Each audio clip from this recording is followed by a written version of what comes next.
ये है आर्कटिक, दुनिया का एक ऐसा कोना जिसके बारे में बहुत कम ही कहा और सुना गया है। दुनिया के इस कोने में हम करीब से देखेंगे इसी आर्कटिक में मौजूद व्हाइट स्कार्फ और इसके परिवार के जीवन को। आज के इस वीडियो में हम इस परिवार में सब कुछ बदलते हुए देखने वाले हैं, क्योंकि आज कुछ ऐसा होने वाला है जो इस परिवार के वजूद को खतरे में डाल देगा। तो आखिरकार कैसा होता है आर्कटिक में मौजूद भेड़िया परिवार का जीवन, देखेंगे इस कमाल के वीडियो में।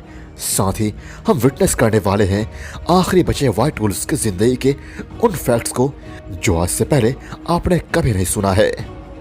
तो बने रहिएगा इस सफर में, जहां आज मैं आप लोगों को एक ऐसी जगह ले जाने वाला हूं जिसे देखने के बाद शायद आपका नजरिया इस दुनिया को देखने का बदल जाए। तो बिना किसी देरी के वीडियो को अभी लाइक कीजिए, चैनल को सब्सक्राइब करके बेल आइकन भी प्रेस कीजिए, क्योंकि आप देख रहे हैं facts phylum the amazing kingdom of animals. ये है एल्समुयर, दुनिया के उन वीरान और दूर दराज के इलाकों में से एक जहां केवल कुछ ही जानवर रह पाते हैं। वैसे अभी अगस्त का महीना चल रहा है और कुछ ही दिनों के बाद सर्दियों का मौसम आ जाएगा, जिसमें पूरे 6 महीनों के लिए सूरज गायब हो जाने वाला है। इसी घाटी में रहता है पॉलीगॉन पैक, जिसे लीड कर रही है व्हाइट स्कार्फ, एक उम्रदराज मादा। जून में जन्मे इसके सबसे नए बच्चे इस पैक के भविष्य हैं। इसकी 2 बड़ी बेटियां भी है, ब्राइट आई और वन आई। और हाँ, आगे चलकर इन्हीं में से कोई इस पैक की नई लीडर बनने वाली है। छोटे बच्चों के सगे और बड़े बच्चों के सौतेले पिता क्लीन कोट है, जो कि अभी बहुत ज्यादा चिंतित है, क्योंकि पिछले 1 हफ्तों से इस परिवार ने शिकार नहीं किया है। इसीलिए अभी इनके लिए शिकार करना बेहद जरूरी है। और इसीलिए पहले तो परिवार के सभी लोग एक दूसरे के लिए अपना प्यार दिखाते हैं और अपने रिश्ते को मजबूत करते हैं, और फिर ये सब एक शिकार की तलाश में आगे निकल जाते हैं। 12 हफ्तों के छोटे छोटे बच्चे अभी भी हमेशा अपनी माँ के साथ साथ ही रहते हैं, और हमेशा की तरह क्लीन कोट सबको लीड करता हुआ आगे बढ़ता जाता है। इनके पीछे एक खास मेहमान भी है। ये है रॉरन डोनावन, जो कि 8 हफ्ते पहले यहाँ आए थे, और अब इस भेड़िया परिवार ने इन्हें लगभग अपना ही लिया है। वैसे ये भेड़िया दिन में कई कई किलोमीटर चलते रहते हैं। इस दौरान ये अपने इलाके का जायजा भी लेते हैं और कुछ खाने का इंतजाम भी कर लेते हैं। कुछ दूर और चलने के बाद क्लीन कोट को कुछ नजर आता है, जिसके बाद पहले तो ये अपने परिवार को देखता है और फिर आगे बढ़ने लगता है। और जिसे इसने देखा है वो कोई और नहीं बल्कि मस्क ऑक्सन का एक झुंड है। ये बकरियों के दूर के रिश्तेदार हैं, लेकिन उनसे कहीं बड़े और कहीं ज्यादा जानलेवा है। घाटी में यही भेड़ियों का मुख्य शिकार है, और इसलिए पॉलीगॉन पैक इन्हें देखकर शिकार करने का मन बना लेता है। पहले तो ये इस झुंड का जायजा लेते हैं, आखिर इसमें से किसे शिकार बनाया जा सकता है। पर इन्हें देखकर झुंड एक सुरक्षा घेरा बना लेता है, जिसमें अंदर होते हैं बच्चे और बाहर होते हैं ताकतवर मस्क ऑक्सन। लेकिन जब पॉलीगॉन पैक इन्हें दौड़ाना शुरू करता है तो इस झुंड में भगदड़ मच जाती है और सब लोग तितर बितर होने लगते हैं। काफी देर तक शिकार और शिकारी के बीच की यह ऐतिहासिक दौड़ चलती ही रहती है। इस दौरान कई बार ताकतवर नर मस्क ऑक्सन रुककर इनका सामना भी करते हैं, लेकिन हर बार पॉलीगॉन पैक इन्हें वापस से भागने पे मजबूर कर ही देता है। और फिर आखिर में ये एक यंग मस्क ऑक्सन को झुंड से अलग कर ही लेते हैं, जिसके बाद ये सब मिलकर इसे मार गिराते हैं। आज पॉलीगॉन पैक ने पूरे 1 हफ्ते बाद शिकार किया है।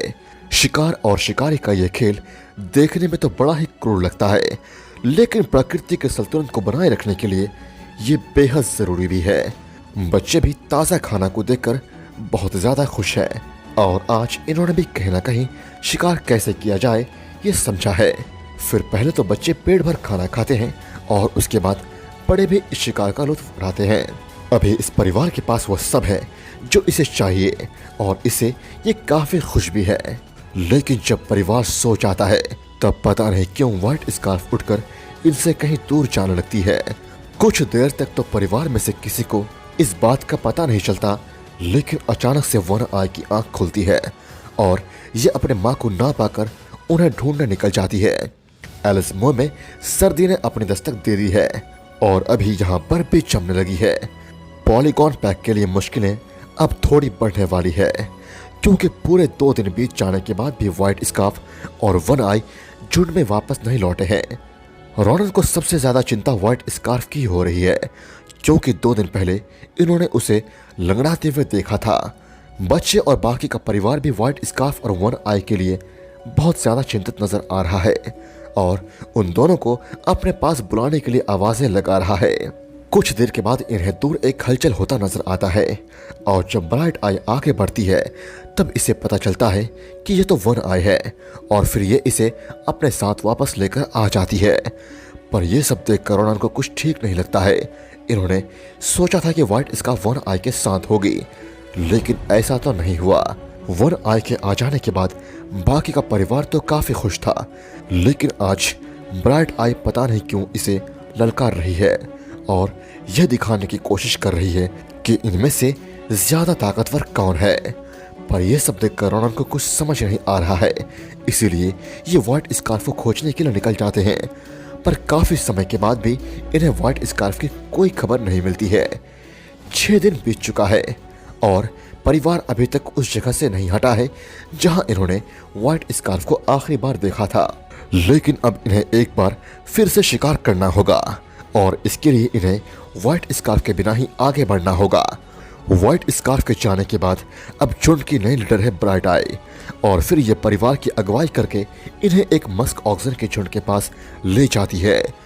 पर यहाँ कुछ अलग होता है। दरअसल आमतौर पर तो किरण कोठी पहले शिकार पे धावा बोलता था, लेकिन यहाँ 1 साल का ग्रे मैन ही पहल करता है।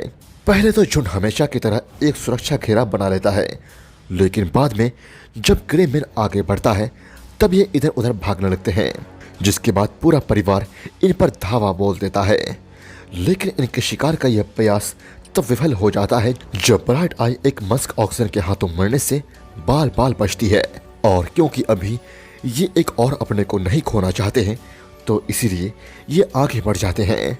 वैसे एक बात तो ये भी है कि व्हाइट स्कार्फ के जाने के बाद परिवार का मनोबल पूरी तरह से टूट गया है और इनमें एक्सपीरियंस की कमी भी साफ साफ नजर आ रहा है। यहाँ तक कि ये किसे फॉलो करे ये भी इन्हें समझ नहीं आ रहा है। पर इससे पहले कि सर्दियों का मौसम घाटी को पूरी तरह से अपने चपेट में ले ले, इन्हें फिर से शिकार करना सीखना होगा। कुछ और दिन बीत जाते हैं और अब तक परिवार ने कोई भी शिकार नहीं किया है। वैसे अब परिवार में सबने लगभग अपनी भूमिका पहचान ही ली है। जैसे ब्राइट आई नई प्रमुख माता बन गई है और वन आई बच्चों की देखभाल करने लगी है। फिर कुछ दूर आगे बढ़ने के बाद परिवार को खरगोशों का एक झुंड नजर आता है और भूख से बेहाल होने के कारण ये इनका शिकार करने का कोशिश करने लगते हैं। पहले तो ऐसा लगता है कि ये इनमें से किसी का भी शिकार नहीं कर पाएंगे, पर बाद में ग्रे मैन के सूझबूझ से परिवार एक खरगोश का शिकार करने में कामयाब हो ही जाता है।